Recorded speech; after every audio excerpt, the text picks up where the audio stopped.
Around these parts, we make it a point to poke fun at and to otherwise stomp upon the so-called holidays and observances of this wicked society, because if we were to go along with it and celebrate the things that they tell us to, hell, they'd have us celebrate an entire month of nonsense that's deleterious to us and our culture.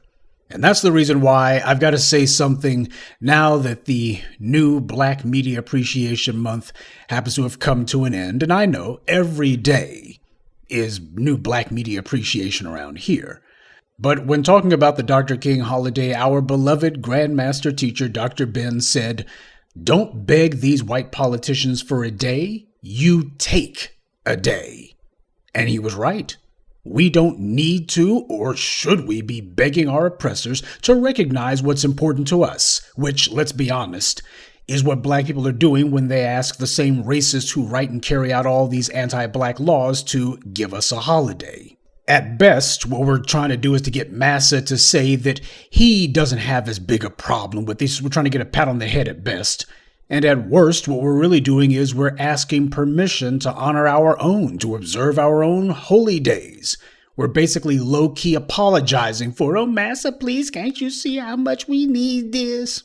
So it was pleasant indeed when at the beginning of April I saw that there were messages coming in advising me that April is New Black Media Appreciation Month. And we have a number of holy days, all our own, by the way. One of my personal favorites is coming up in a few. May 19th, Malcolm X's birthday, or Malcolm X Day as I like to call it. And I know this may sound like a small thing to a lot of people, to most people, but it has significance to me because the foundation of self-determination is the willingness to assert for yourself what is important to you without anyone else's permission or approval. In fact, it means even more when you do this under oppressive circumstances. That means you're truly standing up for yourself in the face of overwhelming opposition. This is an act that's coming from within you. This is something that you're doing against all odds. There's a purity to that. I had more respect for the observation of Juneteenth before it was deemed a national holiday because of what it is to us. Now, everybody gets a day off when it comes to Juneteenth, including trash like Mitch McConnell, who brags about being descended from slave owners. So the very inbred scumbags in Texas, who were still holding black people as slaves, get a day off. And depending on your employer, that means you get a paid day off.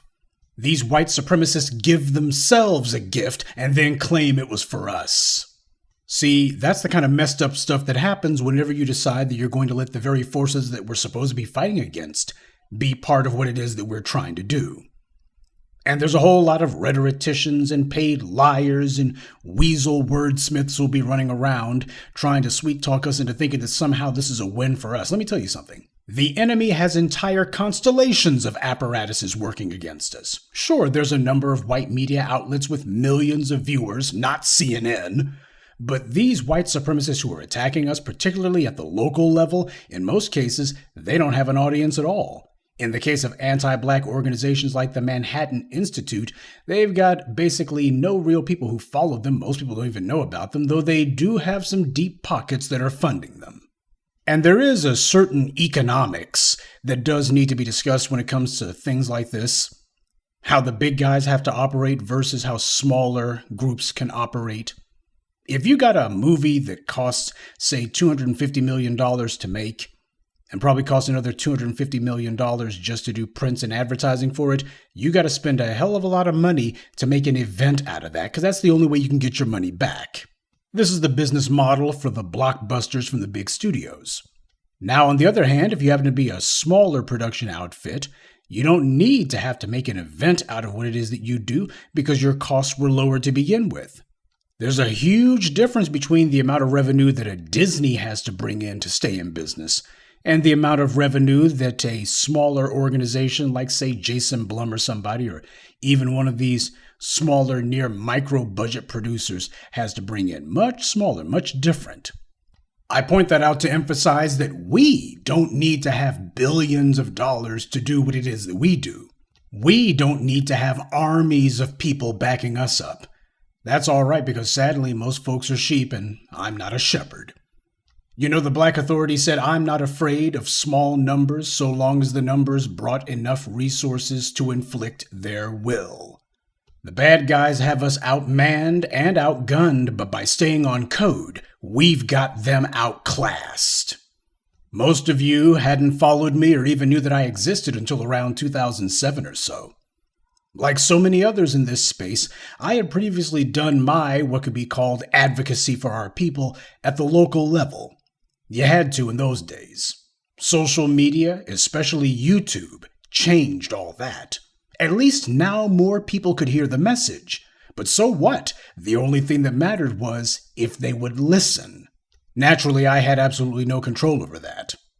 But what I did know was that I was not alone. Even if I didn't necessarily have a whole group of people, throngs of folks around me daily telling me, "Hey, we're on the same page as you. We think the same thing as you. We see the problem too."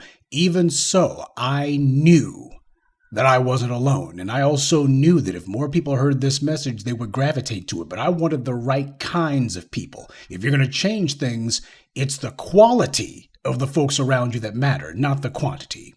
In those early years, the state of black discourse in America was an intellectual and spiritual wasteland.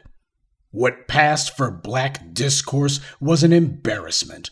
A pitiful combination of religious mumbo-jumbo, shucking and jiving, and bickering over why you can't get a date on Friday nights. And that was just our social discourse. Our political discourse was even worse. If ever the phrase political plantation was justified, it perfectly described us 15 years ago. Not because we voted mostly for the Democrats, but because we got nothing for our vote. We made no demands, and we didn't even know what we were voting for. And we just went along with that, telling ourselves that something was going to change if we just kept doing the same useless actions over and over and over again. Just keep on doing what you're told without thinking. Well, we in the black media wanted you to think. We began to ask questions, and we demanded that you ask questions too. It took a lot of time, took a lot of effort. It took years. But that's to be expected. Dr. John Henry Clark said that on the average, revolts and revolutions take between 10 and 20 years to build steam. Black folks have been consistently inconsistent. That's part of the reason why we haven't been able to bring that heat. And that's the reason why we had to keep our shoulder to the wheel. We had to keep doing the work. So here we are 15 years later. And the landscape is noticeably different now.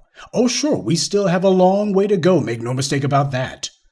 But we can truthfully say that things have changed. The paid bootlicks who the white media had previously tried to present as speaking for you and me, fools who made their living by cooning and buffooning on radio and TV, they suddenly found themselves getting called out. They suddenly found that their audience was increasingly becoming less and less susceptible to their rantings and ravings. They began hearing words, phrases, and talking points that they had never heard before. The audience seemed to be losing their patience and losing their appetite for that kind of cooning and buffooning. These bootlicks and their white media paymasters who owned the radio and TV stations they worked for, they knew something was happening, something that they didn't authorize, something they couldn't control. That's because it was happening in places like this. We made it impossible for them to do business as usual. And when I say we, I mean you and the new voices of black media. You first. And we know that we're driving the discourse because the bootlicks had to get on their white media paymasters, apparatuses, and outlets to try to refute what we were saying. They made it a point where they had to do it. They didn't have a choice but to. They were trying to respond to us without saying us by name, but that didn't help. We know that we're driving the discourse because they had to change how they talked so they could sound more like us. We haven't changed our message one iota, and we're not going to. They have been forced to have to acknowledge the political and economic realities that they've been trying to ignore for so long. They don't want to have to talk like us, but they understand the only way you're going to have any credibility now is you got to say what the streets have been saying. So you got a whole lot of these black bootlicks out here who are trying to figure out how they can have it both ways and thread the needle, and we're not going to let them.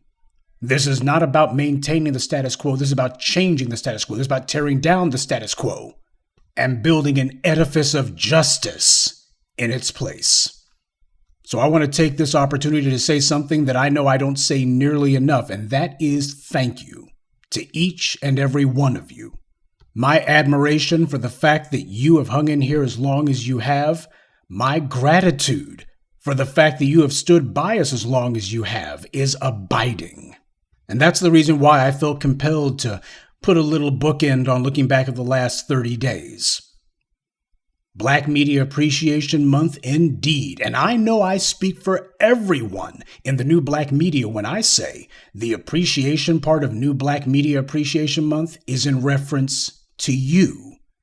You're the ones who are appreciated because you're the ones who listen to what we say. Without you, we don't exist. You're the ones who make this real. You're the reason all this is happening. We can talk all we want, but if you guys don't listen to us, we're just slamming our gums. You know, like a lot of those irrelevant clowns that you see out there trying to do their best impersonations of us and failing. I wasn't the one who took down the Black News Channel, and neither did any of the other new voices of the Black media. All of us together didn't do it. The people who took down that would-be propaganda mill was you. The people who listen to what it is that folks like myself say, the people who leave your comments and your encouragement, the people who also make it a point to go to those places and let them know, you don't speak for us, you don't speak for the streets, we're not fooled, we know what you're about. You guys may think to yourselves, some of you might think that just because you're not the ones behind the mic or you're not the ones who are saying the words that somehow you are lesser participants in this, you couldn't be more wrong. You are the beating heart and soul of the new Black media because you starved the Black News Channel for oxygen. You refused to give them your attention. And by depriving them of that, you wielded more power than a billionaire like Shahid Khan. Mark Lamont Schill had financial backing, but Black people didn't have his back. And he found out the hard way what that meant. Speaking of racist billionaires trying to use front Negroes to get your support, Mike Bloomberg comes to mind. There's another head on our trophy wall. The new voices of Black media didn't destroy his pathetic presidential hopes. You did that. The white media was bigging Bloomberg up, talking about how sellouts like that Mayor Sylvester down in Houston and other sellout misleaders were supporting Bloomberg. Blacks for Bloomberg. So obviously stop and frisk isn't hurting him with Black voters at all. That's what the hell the white media was saying as Mike Bloomberg began his pathetic presidential campaign. That's what they were saying. Stop and frisk doesn't seem to be a factor. Doesn't seem to be hurting him at all. And that's why I pointed out to you the dates between when they posted that story and when he dropped out of the race. Oh yeah, stop and frisk wasn't having any effect with Bloomberg and his Black voter support. That was the white media line. Not because it was true, but because they hoped that if they said it, we would just believe it. They didn't know that we've been talking to each other for years now, and as a result, we know that it's not just Black folks in New York who can't stand Bloomberg. It wasn't just the Black folks in Brooklyn or the Bronx who couldn't stand Bloomberg. It was Black folks in D.C., New Orleans, L.A., and Birmingham. Black folks all over knew about what the hell he had been doing. So when Bloomberg called himself going down to Brown Chapel AME Church in Birmingham so he could stand in front of a Black congregation, he thought that because he had some corrupt pastor who's nothing but a pulpit pimp willing to whore out his congregation to a degenerate racist, Bloomberg just knew that Black folks would sit there like obedient little sheep. But instead, the Black parishioners stood up and turned their backs on that scumbag. Bloomberg had white media support. Hell, he's a white media mogul himself. He's a billionaire. And yet all his positive white media support, all of his billions of dollars, all of his Black suck-up sock puppet leaders were completely useless in the face of the Black grassroots anger. Almost the very next day after that Black congregation turned their backs on Bloomberg, the white media was singing a new tune. Suddenly they were announcing that Bloomberg was packing up and ending his presidential campaign, and that apparently stop and frisk did him in after all. Oh yeah, they busted a 180. Not because they wanted to, but because they couldn't ignore the truth. And the truth was Black folks were not fooled, no matter what the white media headlines were. Bloomberg, like all the other white politicians, he's still using the old, very old 20th century political playbook when it comes to black folks. It's the old ghetto two-step. Whenever you go to the black community, you don't need to go carrying any tangibles. Hell, you don't even have to make any promises at all. You don't have to bring any policies. Instead, you just pay some empty suit Negro, some pastor, or some old decrepit civil rights retread, get them to stand behind you and to say some insincere words of praise for Dr. King, and black folks will go for the okie doke. I mean, it's a political blackjack that never misses. It works every time, right? That's what Bloomberg did, and it didn't work. And it wasn't because of the black media voices like me, it was because of you. When that reprehensible Harriet abomination calling itself a movie came out, and the producer called herself going to Texas to do a Q&A. She just knew that she was going to be in a place where they'd just be patting her on the back. Oh, all of these college-educated white folks and non-black folks just be patting her on the back and telling her what a great thing that she did. But it wasn't me or any other voice of the new black media who held her to account that night. It was you, the grassroots. And that producer, by the way, she's been laying real low ever since. You know who else has been laying low? Cynthia Erivo. Oh yeah, she might still get a couple of bit parts here and there, but you notice that she hasn't been getting the same level of white media attention and support that she used to? She's damaged goods. But neither I nor any other new black media personality damaged her. You, the black grassroots, you did that. The voices of the new black media weren't the ones who crushed Kamala Harris's presidential campaign. You did. She had the NAACP, the Urban League, and all the rest of these little lunch bunch groups, the black Greek sororities and frats. She had all that, but what she didn't have was the black street backing her up. She didn't have your support. Her team of lily-white political advisors had her lying and denying about her perverted, shameful record of attacking the black community. They had her doing all sorts of cheap maneuvers and stunts, same way they had Obama dancing to the same tune years earlier. And of course, the pinnacle of this asinine behavior was the ridiculous spectacle of Kamala Harris pretending to dance to Cardi B. Thanks to you, all of her phony support came to nothing. All of these front Negroes and white media outlets pretending like she was the next big thing, she became the next big nothing. California was forced to declare that reparations was only for the descendants of America's slaves, the black people whose ancestry goes back to the killing fields of the American South. The NAACP didn't do that. The Urban League didn't do that. The A-Dunce crowd didn't do that. Cobra and other phony black front organizations didn't do that. The grassroots did. You, the folks who listen to the new voices of black media, you are far stronger than you think you are. You have no idea what you're capable of. The irony is that our enemy knows exactly what you're capable of, and they live in mortal fear of it. Merely by ignoring them, you are able to cripple their operations. A large part of their ability to oppress us comes from the fact that they can influence what we pay attention to. We empower them by paying attention to their liars and rhetoricians. That's why they'll throw $50 billion over here for a black news channel, and tens of millions to phony sellout political leaders, money for pulpit pimps, talking heads on cable TV, religious charlatans, and other turncoats. They pump all that money into manufacturing and propping up all of these Negro sock puppets as a means to distract us and to get us to follow their Pied Pipers. They don't want a critical mass of us to get behind black empowerment. They want us to be broken up for the energy to be diffused, and for us to be focusing on voting, but only for whom they tell us to vote for. Now you see, we're able to strangle their little sock puppets out of existence merely by ignoring them. But what would happen if we began to put the arm on them? If the black grassroots decided to step into the arena of power and flex on them? The point that I'm trying to make is your involvement is far more important than anything that I have said or anything that I could ever say.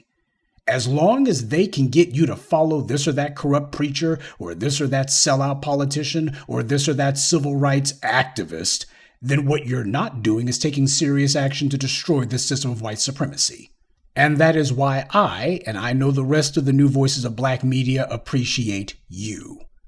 What we do here, this is symbiotic. We draw strength and encouragement from one another. I don't consider your being here to be some sort of given, that you owe it to me somehow, nor should you owe it to me. Too many times we've had black folks who think that if they just make a couple of good sounding words or some empty gestures, then they'll have black folks' support henceforth and forevermore. And as I told you in We're All Detroiters Now, don't you ever thank a politician for doing their job. That's what you pay them for. I had to work to get you to decide that I am worth listening to, and I expect to have to work to keep that support. And I'm fine with that because I know that I'm not out here alone, and I never have been.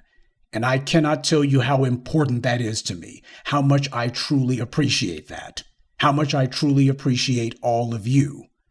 We're not as powerful as we need to be, but we're far stronger than we were, and we will become more powerful still. We're just getting started.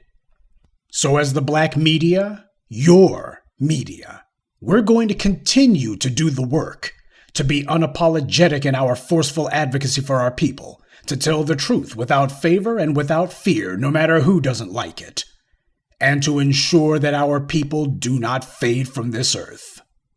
So from the bottom of my soul, I say thank you. I salute all of you. I thank all of you for listening, liking, and sharing this message. Black empowerment, the new black media, only exists because of you.